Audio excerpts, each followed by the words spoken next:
In the name of the Father, Son, and Holy Spirit, Amen.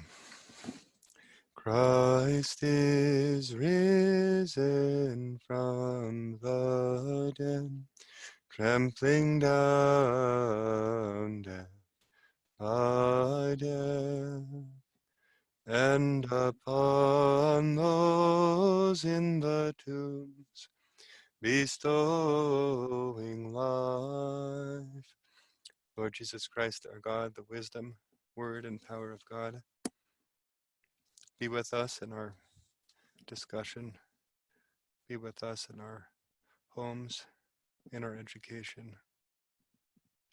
Be with us in our prayer and our repentance. That together with our families, with each other, we will glorify your holy name with your Father and Holy Spirit unto ages of ages. Amen. Christ is risen. Okay, so we are at the Techwise family workshop discussion, and we have an hour, and I would like to use this hour as wonderfully as I can. I would like you to take about 10 seconds to type into your chat box here, what are you hoping to get out of this workshop? What are you hoping to get out of the workshop?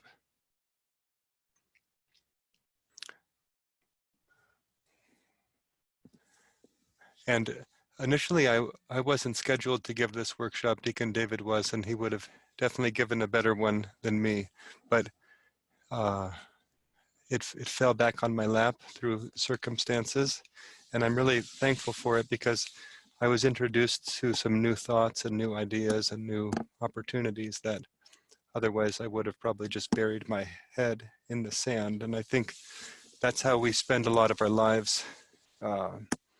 Either we love technology and we bury our heads in it, or we hate technology and we bury our heads in the sand trying to be Luddites and ignore it and think, well, if I don't see it, it doesn't see me.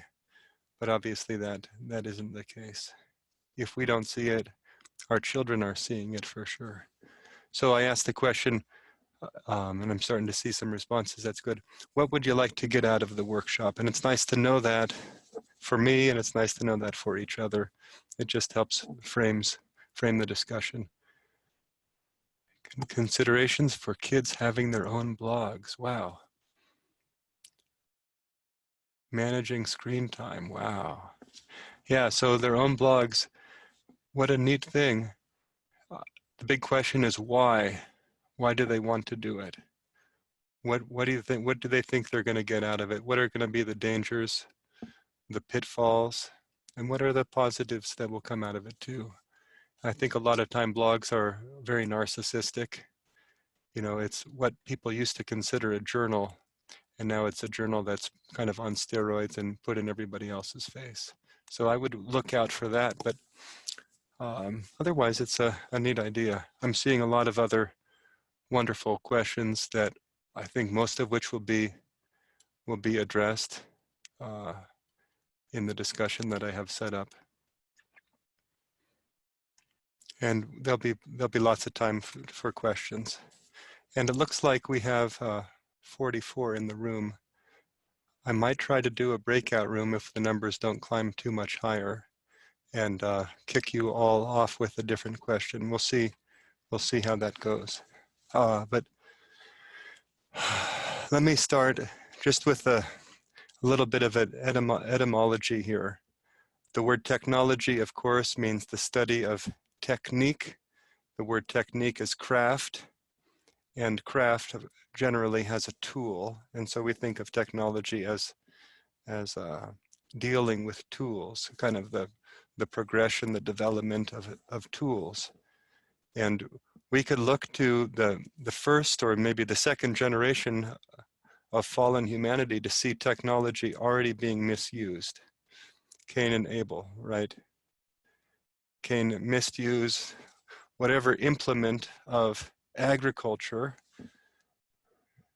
to slay his brother out of anger. And I think we could pause right there and reflect on that for the rest of the hour. The misuse of technology in the second generation of humanity. And there's so much we can glean out of it. These things are not necessarily evil. They are not necessarily good, but they are necessary for us. If we're going to have to till the ground, we need some way to do it, because God has not designed us. He's not created us with, with claws like beavers, or teeth like beavers, or claws like badgers. Um, we are creative people. We are industrious, productive people who have been called to, subdue the earth and to replenish it. And so technology it's not necessarily evil, it's not necessarily good, but it is necessary for us. And then all the questions that cascade from that, I want to just pause and make sure we're thinking, again, that second generation, the misuse, the passionate impulse to misuse technology. And that would be the extreme, but it's good to have the extreme in mind. So technology as craft and as useful and necessary. A couple of stories before I kind of get into some of the main points I'd like to bring, just to share some of the struggles that I've had. I think it might be helpful for you. My first instance with a cell phone was, I was in my third year of seminary. I was just ordained. I was the interim pastor of a church nearby, and they got me a cell phone. I was so excited. And I remember in one of my classes, this is a scripture class, the phone rang, and I felt this very intense anxiety response, and my chest tightened, and I felt like one of my parishioners needs me. But I didn't know what to do. The professor was very strict. This is going back 17 years now. Everybody didn't have phones, but the professor was still very strict. So it rang, I didn't answer it, I shut it down, and then it kept buzzing because it was set, if a voicemail was left, it was set to keep buzzing. So over the next 35 or 40 minutes, the thing must have buzzed 50 times, and I didn't know how to deal with it. I didn't know how to deal with it technologically because I didn't know how to use it. I just had it for a couple days. I didn't know how to deal with it in the situation because I couldn't take it out. If Father Paul Tarazi saw a phone in your hand, he would have been liable to cut off your head. Or you wish he would have cut off your head instead of doing what he might have done otherwise. And I didn't know how to deal with it spiritually and emotionally. My initial response was not to pray, Lord, I can't handle this situation now. You handle it. My initial was, I have to do something, but I can't. And I didn't know how to deal with it emotionally either. So all of us have these types of stories. All of us are in the same situation. Now, it ended up happening at the break. I went outside, I checked the voicemail, and it was the parish council president asking some very lame question about some very mundane issue. It was not the big, somebody's dying, somebody this is that. It was not that at all. Me and my Messiah complex, escalated the issue, and Lord have mercy. So we've all had stories like that. It was interesting. I went to Mount Athos about 2 or 3 years ago with a nice group of pilgrims, and one of the pilgrims was checking his phone. Several of them are using their phones all the time, taking pictures, updating people, sharing the pilgrimage, and it was really challenging for me to see that, because my rule was I'm going to go and I'm going to turn my phone off, and I'm not going to turn it on until I leave the Holy Mountain. One of the reasons was I didn't have any reception, and but it was odd to see that Mount Athos, right? the big Mount Athos, was infiltrated with technology. Now, I didn't see abuses of technology from the monks. I saw very balanced use of technology. But it was still really shocking because I had been there 4 years before and there was much less at that point, much less. Um, this talk is about the Techwise family, and we could also think of this and just joke about this, the Techwise church. And in the last 6 weeks, I've had to turn my nave and my altar into a movie studio. And we have a camera set up there, and we have a sound system, and we have somebody who's in charge of doing the streaming, and somebody's running this, and all of that is necessary, you know, in this day and age. This is what our people need. So what an interesting thing that it felt like for Holy Week and Pascha, it felt like somebody was there filming Thanksgiving dinner, but only 3 or 4 of us were there instead of, you know, the full round table. It felt like that. It was so odd, so odd. And why do we have to have this camera here? Oh yeah, because most of the children can't come and they want to be with us for the meal. Last thing here, and this goes back about 5 years ago. I was on my way to Antiochian Village. It was Father's Day. I called my dad. We were in a bus. I called my dad. I called my godfather. I called my father-in-law. Didn't get through to my father-in-law, so we were about to go into a tunnel. I put the phone down, and I looked at it as I was putting it down. I said, Lord, I think this is out of control. I think I'm not managing this well. Please help me. We came out of the tunnel. This is the Blue Mountain Tunnel on 76 going across Pennsylvania. We came out of the tunnel and the phone was gone. It was completely missing. I don't know what happened. I don't know if one of my kids came and stole it. I asked them all. We checked the bus. I asked the driver later. It was never found again. And then I was at camp for the next 12 days. And my parishioners knew I wasn't going to be very available. They knew how to get a hold of me if needed. And I was so thankful initially. Wow, look, this is my answer to prayer. This is my answer to prayer. The phone is gone. And then I realized, wait a second, I'm actually very dependent on it. And some of that is good, you know, I'm on call and I need to be connected to my wife and my children and my parishioners, and all of that is part of my life. But there was much more than that too. There was, my heart had a big hole in it because that phone was missing. And I learned so much in that week. And I decided to wait until the 2 weeks, to wait until camp was over, get back home, and then order a phone. But it was interesting to see how inconvenient it was. I had to go into, you know, the camp office to check my email, go into the camp office to make a phone call. Now, it was great because I was much more deliberate about those communications. But it was certainly inconvenient for me and for everybody else. So a couple stories like that to show us how deep things have infiltrated into our lives. I'd like to now look at 2 books, the 2 books that have really helped me understand this issue. This first one, and maybe Deacon David, you can type the title of the book and the author in there. The New Media Epidemic, Jean-Claude Larcher. And Larcher is a French theologian and philosopher, really one of the most brilliant minds, I think, in the Orthodox Church today. And he's written a lot about the patristic understanding of psychology and anthropology.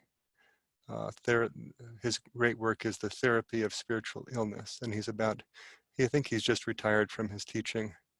But he wrote this amazing book and which was published by St. Job of Pochayev Press, which is out of Holy Trinity Monastery in New York.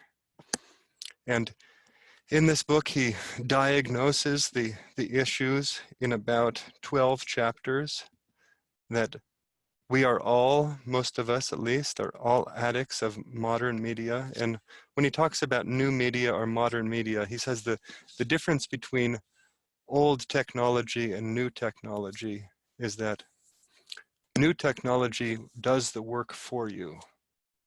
Old technology, you have to be active and do something. The new technology does the work for you. And the new media, in a similar way, the old media was passive. You have to do something. The new media will actually do things for you and to you. So very insightful. He talks about the invasion, about the medium replacing the message, the tyranny of the new mediators, the shrinking of distance and time, the destruction of interpersonal relationships. How many of us are suffering from that in our homes, in our workplaces? Evil encounters,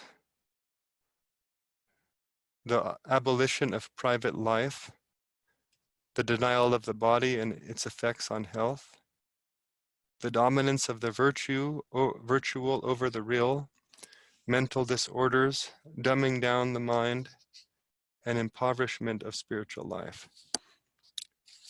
And in the last chapter, he offers some solutions, some preventions and some treatments for it. And near the end of this, I'd like to walk our way through a couple of those. So this is really a heavy hitting book. It's not lightweight at all. This is deeply spiritual and philosophical. He says that really all of us should disconnect as much as possible. That's essentially what he says, because new media distracts us from God and from each other. A little bit more moderate and really supremely helpful is the Techwise family by an evangelical Protestant Christian, Andy Crouch. And I'm really thankful for this book. It's been sitting on my desk or on my shelf for about a year now, and I was finally able to open it up in the last couple of weeks. And he asks a lot of really wonderful questions, and I'd like to run through his 10 Techwise commitments, 10 commitments, or you could say 10 commandments of the Tech family. But before we get there, does anybody have any questions from what I've said up until now? Yeah, the theology of illness, right? This is back to Jean-Claude Larcher. Okay, so some stories, looking at the two books. I want to read through his 10 Techwise commitments. And I want to read through them carefully and slowly so that perhaps we can have a little discussion, a mini discussion over each question. And then I want to get back to Larcher. But again, Crouch's is just a little bit more accessible for us. So his first commitment is, we develop wisdom and courage together as a family. We develop wisdom and courage together as a family. And he puts this in terms of choosing character. As a family, we get to choose character. And this is really helpful for us. In the entirety of his book is framed with what he says at the beginning. He says, we are all different. As Christians, we are not of this world, and it's okay for us to be different. And we need to tell our children that it's okay for them to be different. Such a helpful thing for us to remember. And of course, we're uber aware of that as Orthodox and as homeschoolers. But it's very important for us to, again and again and again, to articulate this together. So we develop wisdom and courage together as a family. And when he says this, he's talking against the notion that the reality, I'm sorry, the reality that technology so often divides people from each other. It may connect them to some virtual thing over there, but they're divided from the person sitting right next to them. Um, it's and it's nice to see. It's been interesting to watch, especially with the teens. Uh, in this conference here, I know some of the families and their siblings in the same session, sitting at different computers right next to each other. It's crazy, right? They're doing the same thing, and I'm sure there are good reasons for it, but what a division. Whereas now we see, squirming families and parents, leaning in to make sure they're both on the screen and seeing that. So again, every tool isn't necessarily bad, but every tool kind of exponentially, um, will show where the division is. If there's a division there, the internet, all of those things will bring that hairline fracture and make it into a massive chasm into which everything will fall. So we develop wisdom and courage together as a family. Does anybody have any questions or any thoughts about that little aspect?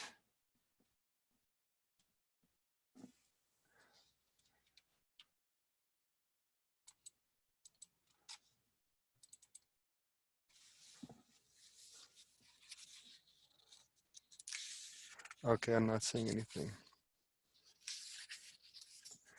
Number 2, this is the second of the 10 Techwise commitments from Andy Crouch. We want to create more than we consume. So we fill the center of our home with things that reward skill and active engagement. This is such a wonderful thing.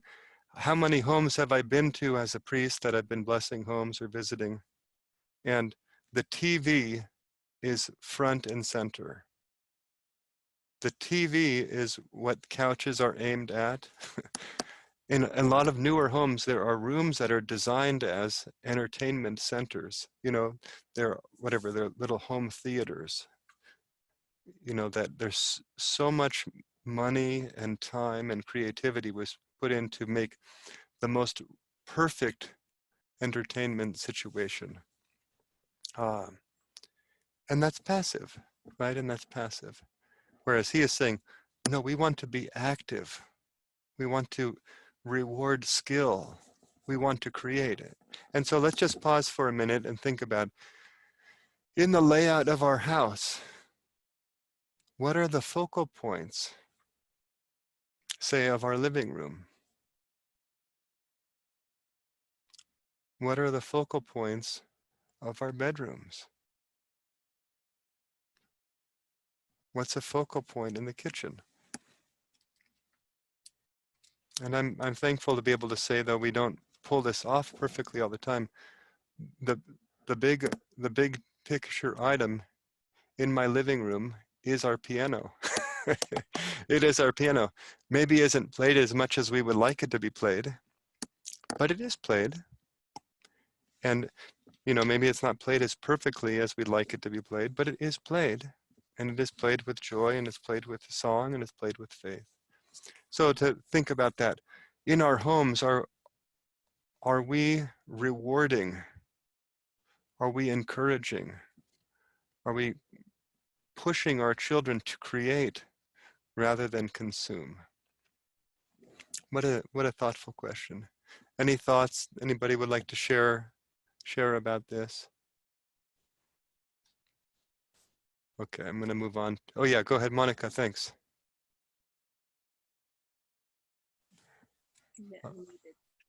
One thing that we've thought about also is just how easy do we make it to watch something on TV? Like we don't want it to be so that anybody can turn it on at any time, and at some point we put in passwords and stuff like that, so that to at least to watch Netflix or something, you have to have an adult, let you in. We have DVDs and they could put those in at any time, but at least the DVDs we've chosen what we have in the house, you know. So I think it's like what you have in your house, and also how it's kind of like writing a check instead of just having a credit card or something. Like you have to think a little bit more before you write that check, so it takes more effort, you know. And it's good for us too, because we have to be like, do I really want to watch this, or, you know, before I sign in and click on it and whatever. So that's Yeah. that we try to put in our environment, is just give you a chance to think a little bit more before you use technology. Yeah, for sure. And the reason for that is, you know, in parenting, we are trying to uh, develop mature and discerning adults, right? The end goal is that Junior or little sweetheart is going to be on his or her own, making his or her own choices as part of the family, but as an adult.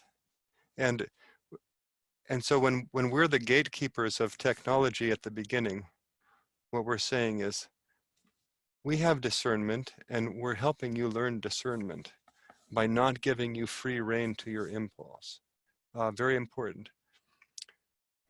So going to number 3 here from his Techwise 10 commitments, we are designed for a rhythm of work and rest. And he says, so what that means is 1 hour a day, 1 day a week, 1 week a year. We turn off our devices and worship, feast, play, and rest together. And what a simple thing. I think he's kind of struck on the notion of Sabbath, right? The kind of a sabbatical. And I think that in my family, though we haven't been perhaps as systematic as Crouch has, you know, put together in his book, we do have that. You know, we don't let the children use screens from one time to another time, right? 10 in the morning, or unless it's at school, whatever it is. But there are different rules, and we could talk about what those rules look like. We don't let them use screens Saturday night going into Vespers, Sunday morning until Sunday evening. So we have kind of this notion of the Lord's Day is the Lord's Day.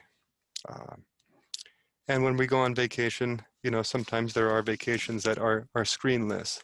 What I'm missing most for myself and for my children is Antiochian Village and summer camp this year. You know, everybody has to turn in their phones. They don't have phones for those 12 days. And so we're going to have to say, oh, we're going to do that now ourselves. So to have some sort of rhythm. Again, that rhythm, what does it look like in different people's lives? It's got to be different for everybody. But something that I've been telling people the last couple of years in confession and advice about prayer and just the routine for their life is, do not touch your phone until you've said your morning prayers. And do not touch your phone until after, no, do not touch your phone after you've said your evening prayers. You know, that the Lord is the Alpha and the Omega. The phone is not the Alpha and the Omega. The Lord is the Alpha and the Omega. So we are designed for a rhythm of work and rest. And it's okay to use tools, but we don't use the tools all the time. And that's how we can tell if they are dominating our lives, if we use them and then we can't put them down. Okay, so 4, and this is similar to what I was just talking about. He says, we wake up before our devices do, and they go to bed before we do. One of the things that he says in there is that every room should have its own alarm clock. So people are not dependent on their phones to wake them up. There needs to be just an old-fashioned alarm clock. Now I can't use the really old-fashioned alarm clock that is always tick-tocking, because it's too annoying for me. The noise drives me crazy, and I couldn't say my prayers, and I probably couldn't sleep. But an old kind of digital clock would be helpful. I have my 15-year-old. He keeps his phone and his computer downstairs. For a while, we let them have them up in his room, but it was just too much for him. And I had to say, honey, You know, we gave you a little bit of freedom, and you took it too far, and we're taking it back. The look on his face when we did that, it was like he could have reached out to kill me, or he would have run away if he could have, or whatever. But he accepted it eventually, and I said, okay, we're gonna draw up a contract, and we're gonna revisit this contract every month at the beginning of every month. And right now, for the month of May, your phone and your computer, they stay downstairs, and you only use them between this time and that time. But now 18-year-old and almost 20-year-old, you know, they're adults now, and we pray and we hope, and we look out for them, but we let them do, you know, do what they will. But the 13-year-old, he doesn't have a phone. There's no way we're letting him have a phone. We have to log him in to the computer. We monitor the screen time pretty carefully. You know, all the other kids, all the way down. Very important, though, that say, no, God is the Alpha and the Omega. 5, we aim for no screens before double digits at school and at home. And initially I was thinking he meant double digits as in no screens before 10 o'clock. But what he means by that is don't get into the habits of screens before somebody turns 10. I think he does talk about the 10 o'clock thing too. But it's really important that, again, back to this notion of being creative rather than being a consumer. You know, our children need to have good habits of, you know, industriousness. They need to know how to read. They need to know how to write. They need to know how to create things before they, you know, are kind of unleashed, even briefly unleashed into the realm of technology.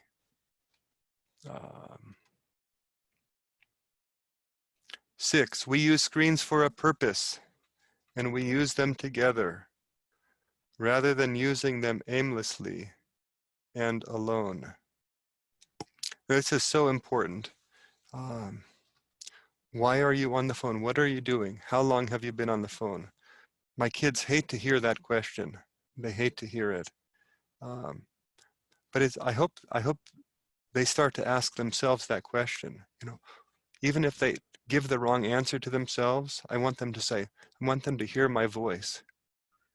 Is your timer set? What are you doing? We use our screens for a purpose. We use them together rather than using them aimlessly and alone.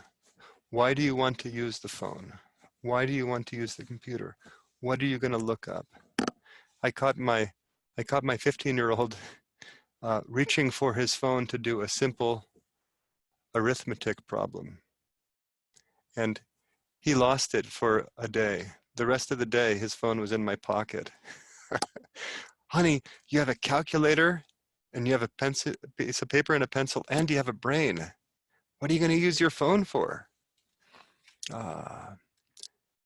This is the most wonderful one, number 7. Car time is conversation time. Car time is conversation time. And my wife and I are going to have to buy a new van after 16 years. We've had our van for 16 years, and it's on its last legs. And the stimulus check from Uncle Sam is going to help with the down payment, God willing. And we are not going to get little fold-down TV screens. We're not going to do it. Even though we want all the other fancy whistles and bells, though we wouldn't afford them anyway. Even though we want those other things, we don't want that because we want our kids to have to interact with each other. When we go on long trips, my wife will read to them.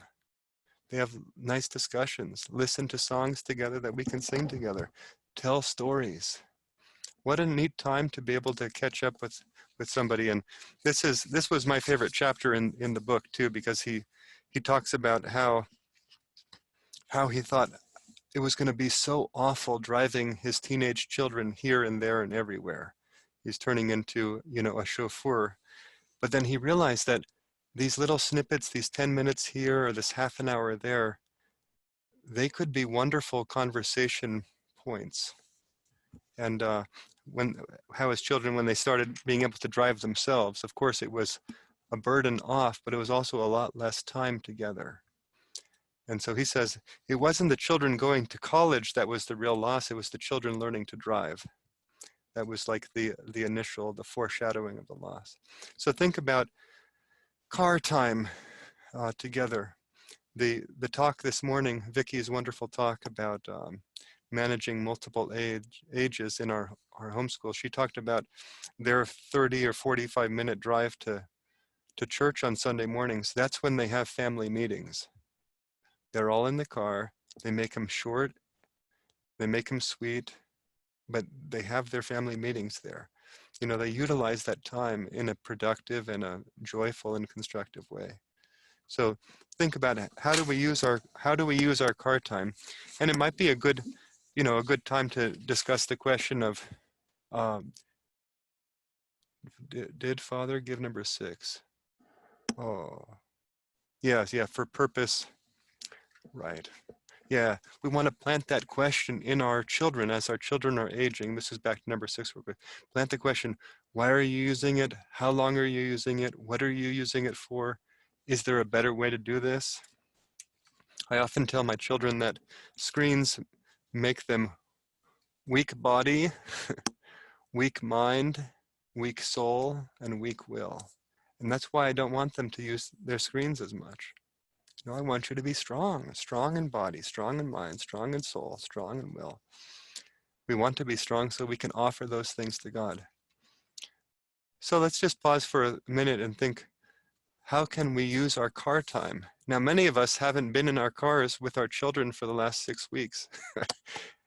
and that's been neat, because what a great time for us to reassess our routines, and to think, okay, we're going to be thrust back into the busyness of life sooner or later, but let's do so with purpose. Let's do so with prayer. Number 8, and this is where he gets into the, you know, the issue of the unsavory parts of the internet. Number 8, he says, spouses have one another's passwords, and parents have total access to their children's devices. So my wife actually has my email on her phone, and she knows my password to get on the phone. And in fact, many times when I get home from a long day visiting people or at the church or something, I will just hand her my phone and say, honey, please hold the nuclear suitcase for me. You know, I'm tired of this responsibility. Please hold it. If somebody needs me, hand me the phone back. So she gives me her phone too, you know, whenever it's needed, and it's not a problem. I don't feel like there's anything that she's hiding, and I don't think, doesn't feel like there's anything I'm hiding from her. So important. Um, and then the second part, the parents have total access to children's devices. This is part of the contract that I have. My 15-year-old got a phone. He got his phone when he was 15. He didn't get his phone until he paid us up front. He had to buy the phone. I think we paid for half of it or something, but he had to put down a lot of money to buy the phone. And he pays us either half or maybe it's the total cost of the monthly fee. If he can't pay for it, he can't have it. It's that simple. This is not a rite of passage. This is a responsibility that our children need to pay for. But at any time, he knows at any time I'm going to say, honey, hand me your phone. Open your email, open your text. Now, I haven't done it very often, but I do it from time to time. Parents have total access to their children's devices. Again, each of those conversations is, I mean, it's really like a war could break out between he and I. A war could easily break out. And I'm sure I could have been, you know, I could be a little more consistent or something, more purposeful, more gentle the way I discuss those things. But the grip, and we've been very strict. We've been pretty wise about it, pretty positive about it, all in all. the grip that is on their little minds, their little hearts, it's really scary to see. Really scary to see. Number 9, we learn to sing together rather than letting recorded and amplified music take over our lives and worship. I do not allow my children to walk around the house with earbuds in. I don't allow it. If I see earbuds and they're walking around the house doing their own thing, oblivious to everybody around them, I just say, here, hand it over. It's we can't let people be their own. Um, you know, the word. It's interesting. The word for individual in Greek is the word that we have in English is idiot. Idiota. Idiota is the one who does his own thing, walking around, and that's what people are so often. Um, so he says we learn to sing together rather than letting recorded and amplified music take over our lives and worship. And the Bushelli family, we don't sing together as much as we wanted to, but we do sing together. We sing together when we say our prayers before meals and before bed. We sing together in church. We sing together in a lot of ways. My wife and I always wanted to be like the Trapp family singers, the Maria von Trapp and all of that, but it didn't go that way. 4 boys in a row kind of exploded that vision. But again, this is back to this notion of being creative rather than being passive. And then 10, we show up in person for the big events of life. We learn how to be human by being fully present at our moments of greatest vulnerability. We hope to die in one another's arms.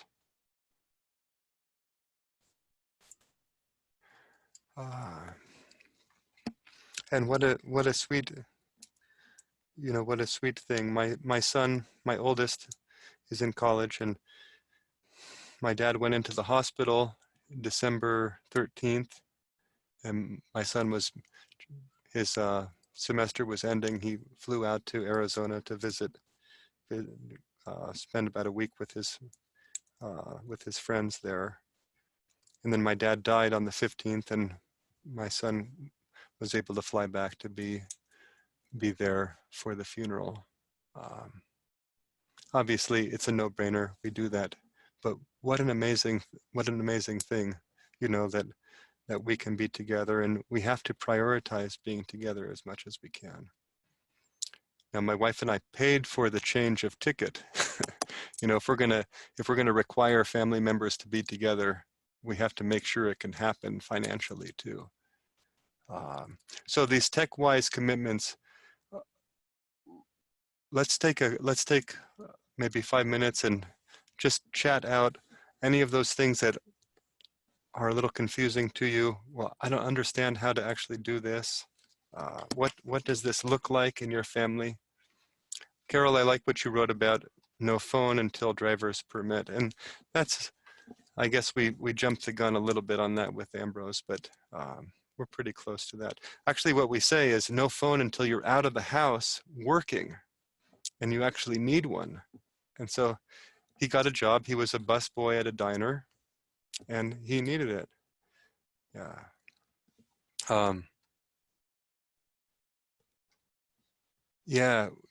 Yeah, Cheryl, I'm seeing your comment. No judgment or shaming, but it is important, so important, little ones not to be hooked on screens. Yeah, it's so interesting. In the mornings, I'm riding my little exercise bike in my closet, especially in the wintertime, reading the Bible, reading what I'm reading, and my little 3-year-old Nina will come in and say, "Papa, can I look at pictures on your phone?" And I say, "Okay, honey." And sometimes she'll sit up on the little shelf next to me so I can keep writing. I say, "Now sit there for a couple minutes and read this book, or just sit quietly with me. And then ask me in a couple minutes, and then I'll let her read. I'll let her look at the pictures on the phone just for a couple minutes. These are family pictures. This is just the pictures that I've taken from my phone. This is nothing fancy. Um, Okay, honey, I'm going to set the timer for 2 minutes. When it rings, hand it back to me. And it's so hard for her to hand it back. You know, it's like tears are coming out. She's only 3. It's just, and we're actually being responsible about this. Uh, yeah, so Galaxy S6. What a neat handle you have. Husband and I don't have data on our phones, so out of the home, no cyberspace. That is so good. That is so good. Uh, let's kick out some ideas about what do people use to manage data, manage screen time, because there are some tools out there. Um, some of you that are more tech savvy might understand what I'm talking about, but there are some tools that will let you kind of be in charge of the router, and it will shut down the router to different users at different times. Um, one that Korea Elizabeth and I are looking at is called Q Studio, or I don't know how to pronounce it, but Q like custodian, but with a Q, Q Studio.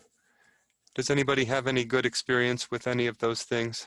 Deacon David, I know you've got a way on your phone I've seen to control what your family is seeing, or what they can do, and shut them down or turn them back on. Yes, we've used a couple of different things. One that can work on your whole Wi-Fi network is something called OpenDNS, and that can be set up to filter everything that goes through that router. I think Thompson Comer can probably speak to that a little bit more as well. Another one that we use is called MM Guardian, 2 capital M's together, MM Guardian. It works very well on Android phones. Not so great Android to Apple, but if you're using Android phones, that has a parent app and a child app, and you can, it's a paid service. I think I paid $50 for 5 years worth of service.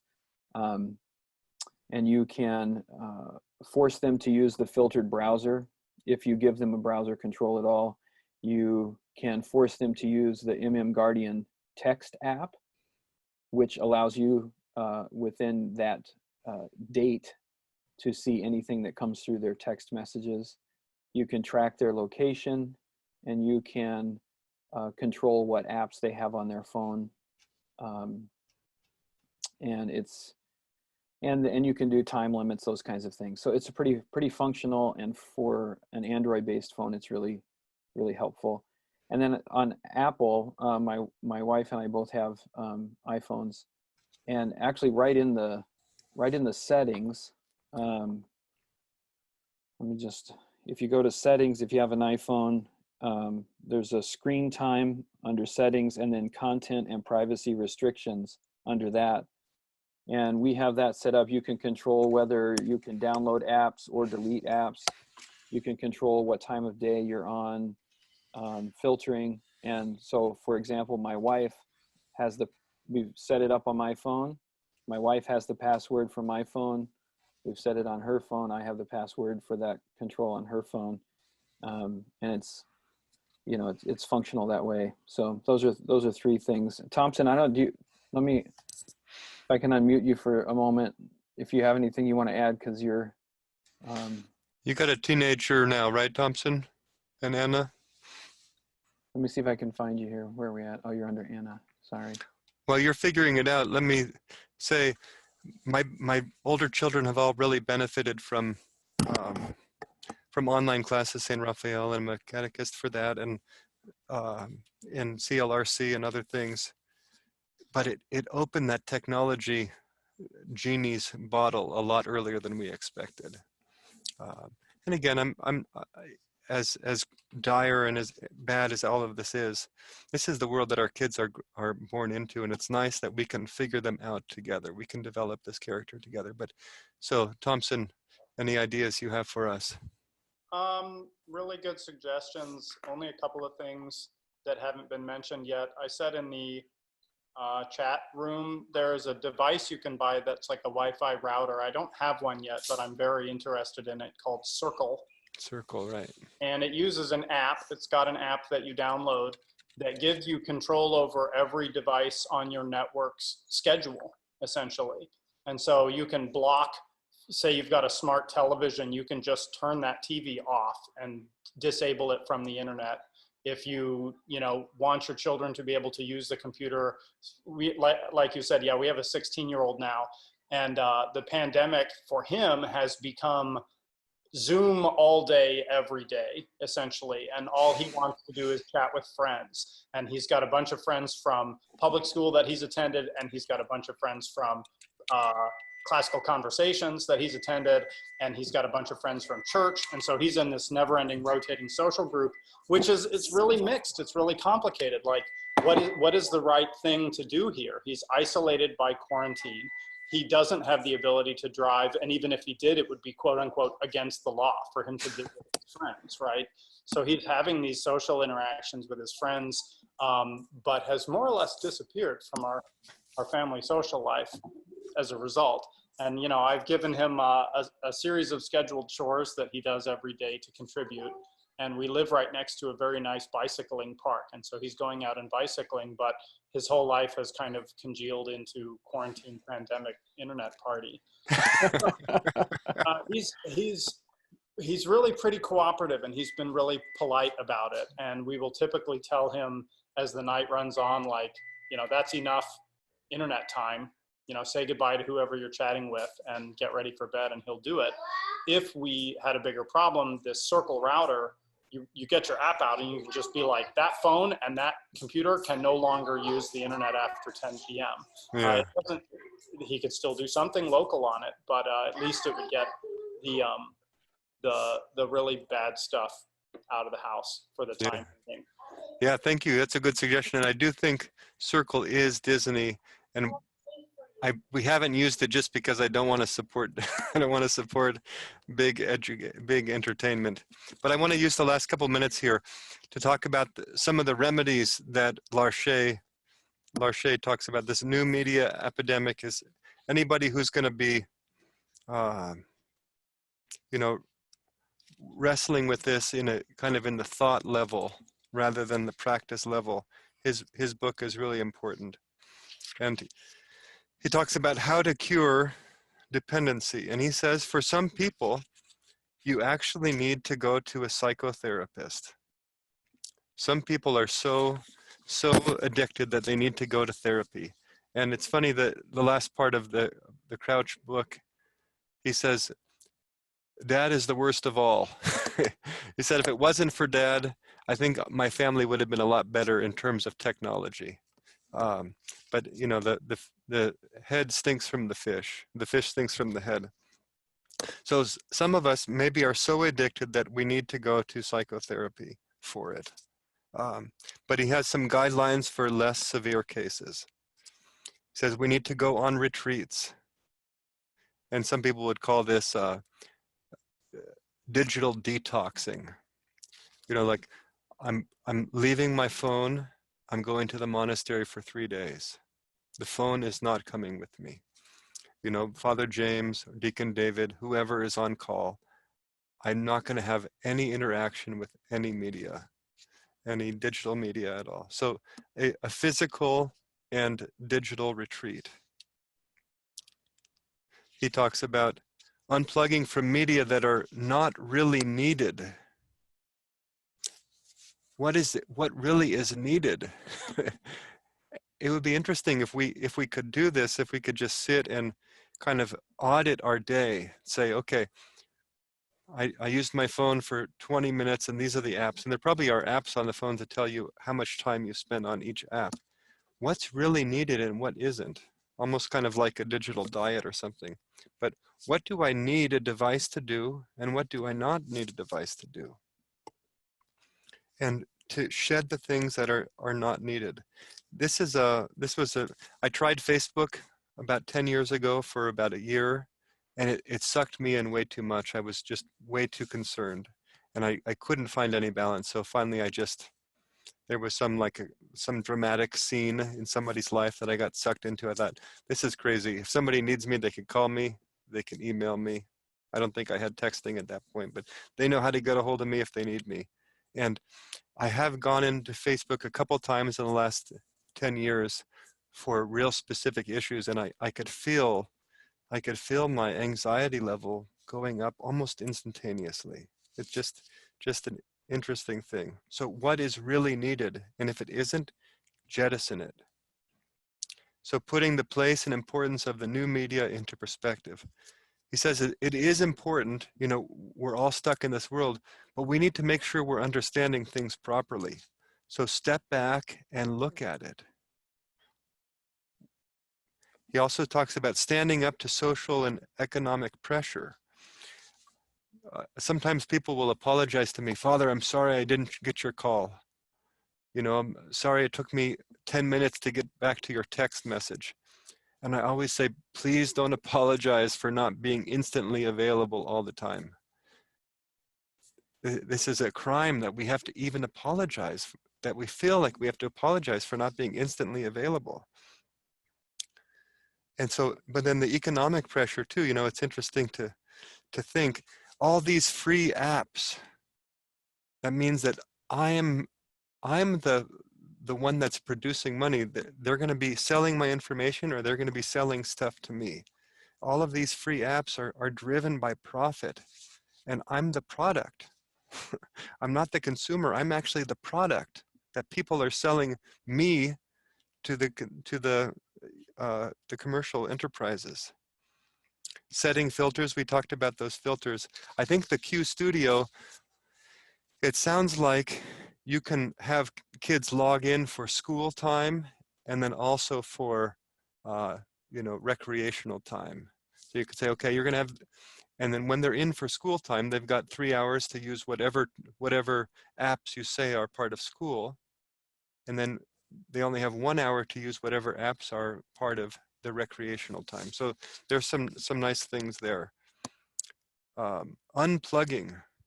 So, put your phone down on the piano. Don't carry your phone on your person. You might miss a call. You might not get back to a text for 45 minutes. There might be some slight inconvenience, but I think of my father-in-law. He was a priest for 30 years without a cell phone. And he was a good priest. He was a very good priest. The people knew that they called the church, and then they called his house. And if he was out, somebody at the house would try to find him if there was a, real emergency. But that was the pace of life. And we don't have to be slaves to the fast pace. And this is what we're all learning. We're all on this sabbatical together. And I hope that we'll come out of this wiser and more thankful. He talks about finding the virtue of discretion, and in terms of these social networks, are we using discretion, and do we have the boundaries between public and private life? Are we harming intimacy and the inner life of other people and ourselves? Finding true friendship. He has a nice phrase, the homo connecticus. He says we are made for connections, but these Facebook friends, for the most part, are false friends. He talks about the care for others in composing the message. And, the medium really becomes the message if emails and texts are so convenient. It's very easy for us to forget about spelling, to forget about niceties, grammar, all of that. But he says, no, take your time and write a nice message, put a greeting. Think about what you want to say. Show respect to the person that's going to be reading. And then the last thing that he gets into here is the education of children is the best prevention. Really teach your children to engage ideas and people, kind of back to what Crouch is saying. to develop courage and to be creative and look for rhythm, and to be self-motivated and have purpose and have connections with each other, and then they'll be able to use these tools well. Let's see here. So fasting from new media is so important. Don't use your phones as prayer books, please. Don't let that happen in your house. How many young adults say, oh, I used such and such prayer app? No way. No, buy a prayer book, spend $10, and that's what it's for. Turn your phone off when you pray. Turn your phone, don't pray with your phone in your hand. Of course you pray with your phone in your hand, but you don't say your prayers with your phone in your hand. So fasting is so important. A lot of wonderful stuff. So, sorry I ranted there. So we have a couple more minutes for questions. Deacon David, some questions perhaps that didn't come up in the rant.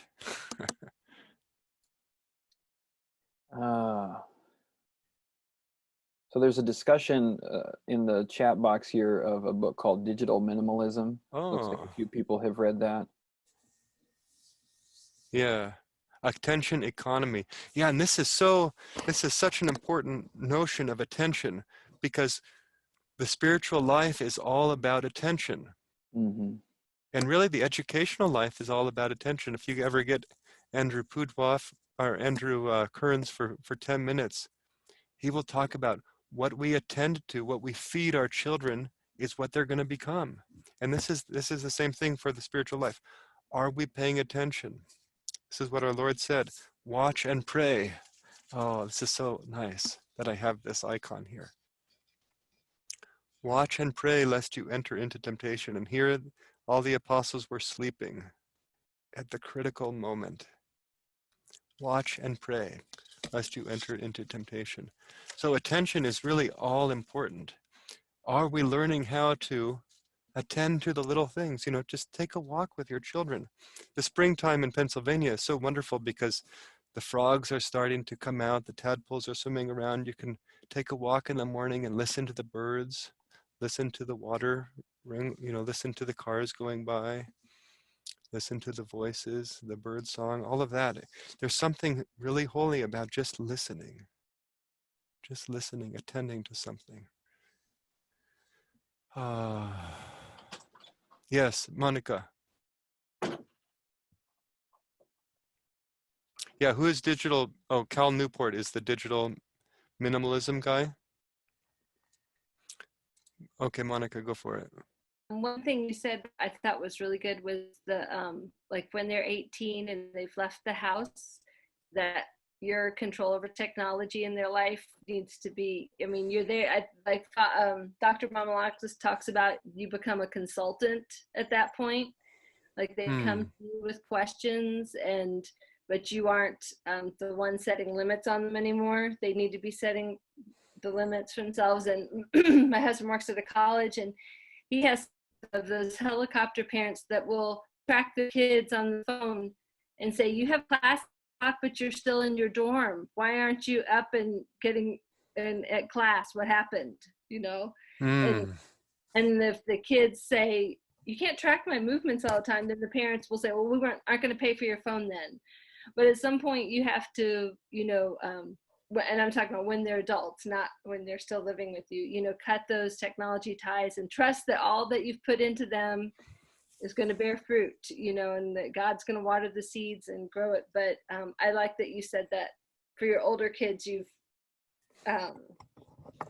realized that it's up to them now. Yeah, we can't prevent our children from making mistakes forever. We can't do it. We just have to teach them. We have to let them make mistakes when they're young in our care, so that we can help them learn how to recover. Because life is mistakes. Mm-hmm. Now, obviously, we want to make sure that they don't become addicted to pornography at 6, mm-hmm. and they have the whole life is uphill battle against that, obviously. there are many things that we need to prevent.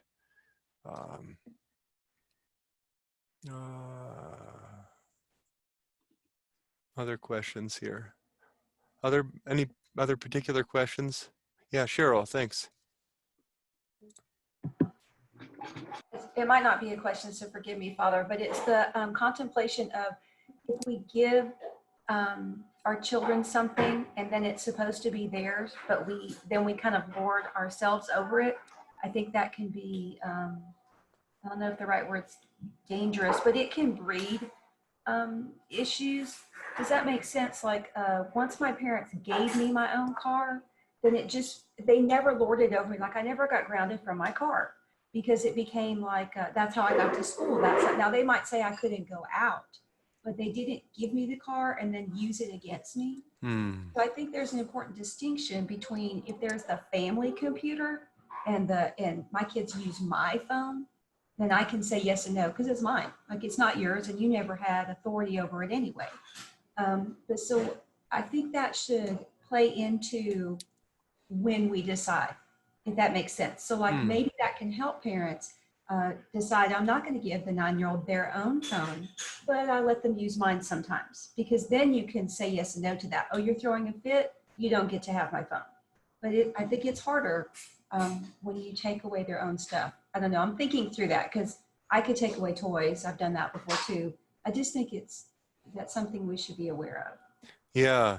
So sometimes we have to tighten the leash, and kind of bring the animal back to our side. Heal the animal, HEEL, and say, okay, we're resetting now because I gave you freedom and you couldn't handle it.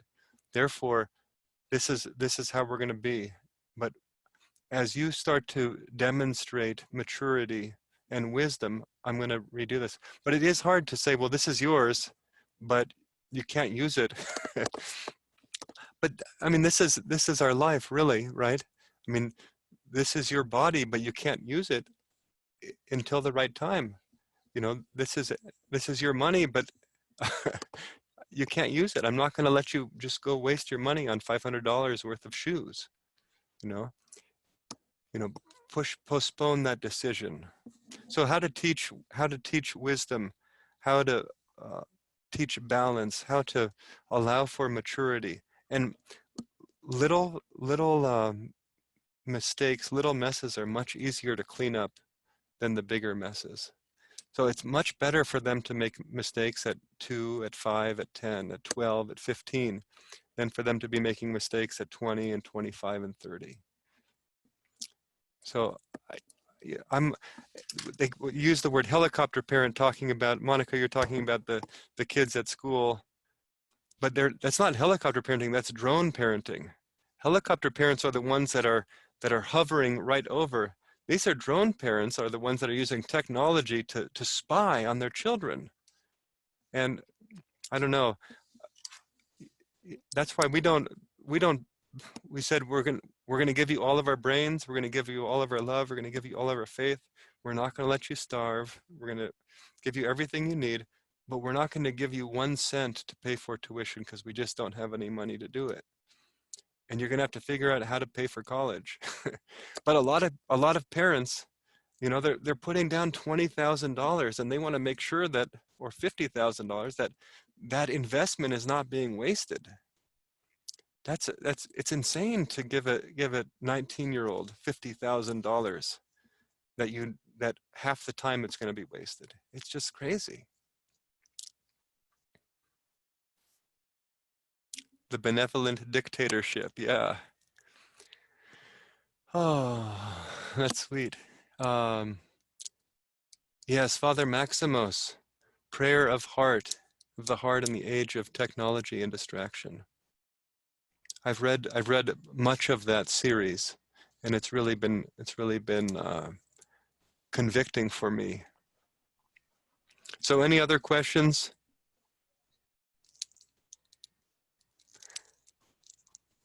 Here's the thing I want to leave you with, I guess, is there's a reason that your children have you as parents. It's not a mistake. God did not make a mistake. Some of you are stricter than others. Some of you are more lenient than others. But God chose you to be your children's parents for a reason. He gave you your conscience. He gave you your experience. He gave you your talents so that you could pass those things on to your children because they need you. They don't need me as they don't need, you know, they need you as their parent. And so don't look to have somebody else make the decision for you. Don't look to pass the buck, but say, no, I'm the parent. My job is to get you ready for adulthood. My job is to get you ready for heaven. And right now, this is what we're doing. And you love your children more than anybody else does. You know your children more than anybody else. And it's okay for you to put your foot down and say, this is what we're doing. God has entrusted them to you, and you are responsible for them, up to a certain point. You are responsible for them. So use your responsibility. It's okay. What is your best prayer for parents today to recite, especially as our kids enter teenage years?